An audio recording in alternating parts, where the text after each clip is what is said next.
voice, flexi time, madaling pag-aralan, madaling ma-master, may potential to earn. Alam nyo na. Hi, my name is Mary. I post easy to follow daily tasks that you can do to start your freelancing journey. Every day, nagpo-post ako ng mga bagong videos na pwede nyo sundan as some sort of roadmap kung gusto nyo na maging freelancers, virtual assistant, or gusto nyo na mag-work from home gamit ang computer at internet. I always get this question. Ano po ba yung magandang non-voice? Saan po malaki ang pera? Pwede po bang flexi time dyan? Kasi ito, yung karaniwang mga nagtatanong neto is either may corporate job, may alagang anak, pero gusto pa rin tumulong sa mga partners nila. Or, syempre, gustong kumita ng sariling pera. If ito yung hinahanap ninyo, first things first, you have to be able to establish muna. Mag-skill inventory ka muna. Ano ba yung alam mong gawin? You have admin, creatives, tech support, and sales, diba? If you can do admin, creatives, and you have a background in sales, kahit konti, nagbenta ka sa tindahan,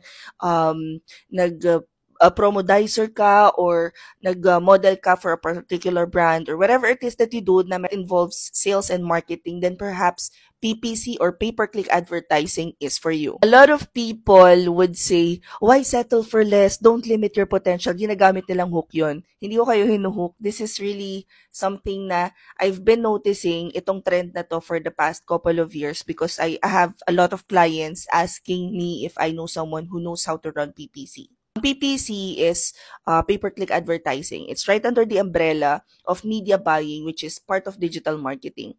Kung gusto nyong i-explain ko pa yung kung paano yung umbrella na yon, i-comment nyo na lang dyan, digital marketing. Pagkatapos, i-explain ko na lang siya on a separate video. But I wanted to highlight bakit nga ba I think PPC is one of the future skill set na hindi kayang i-replace ng AI.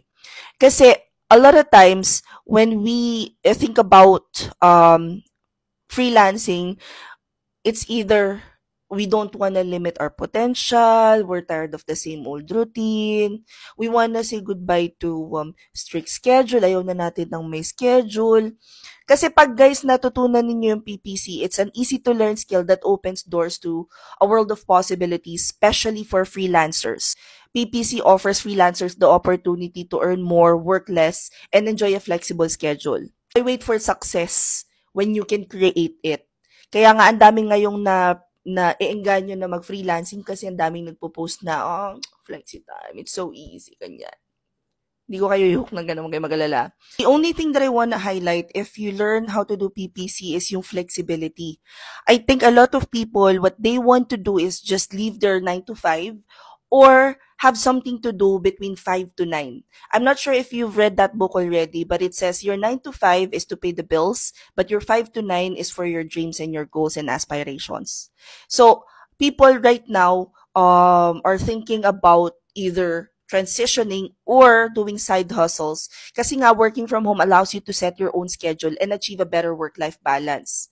So, while hindi laging saying goodbye to the traditional 9 to 5 ang goal ng lahat ng gusto maging freelancer, at the very least, you wanna embrace a more flexible lifestyle. Kasi, when pandemic happened, lahat tayo nakulong sa bahay. And so, nung medyo lumuwag-luwag na ang kaganapan, parang mas lalo nating na-appreciate yung pag-travel, but still, diba, kailangan natin ng pera, which is why I highly recommend PPC kasi si PPC, as long as may internet, as long as may laptop ka, you can actually do it. As a matter of fact, I know somebody nakababalik lang garing Siargao, 1 linggo talaga siya doon, sis, and PPC yung ginagawa niya. And because of this flexibility, nagbo-boom na ngayon yung mga positions na kagaya ng PPC na pwedeng-pwede ka nang work anywhere. Yan. So anyway, we have a class. If you guys want to learn PPC, we have a class. 999 pesos lang siya. 2 days yung class. And let me post the details na lang dito. If you guys want to join, click nyo lang yung link sa bio ko. Kung nasa Instagram naman kayo, click nyo lang to. At kung nasa Facebook ko kayo, i-check nyo yung caption. Sa YouTube naman, nasa description box lang yung link. It will then take you to this page where it will say, asa na yun?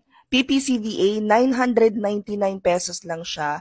2-day class ito 4 hours each class, and you guys will have 2 weeks of internship. So yes, pwede nyo pong i-add sa portfolio ninyo kung ano yung matututunan ninyo dun sa 2 weeks na internship na yon. Pagkatapos, you guys will have to attend application book kung saan tuturuan namin kayo kung paano maghanap ng clients.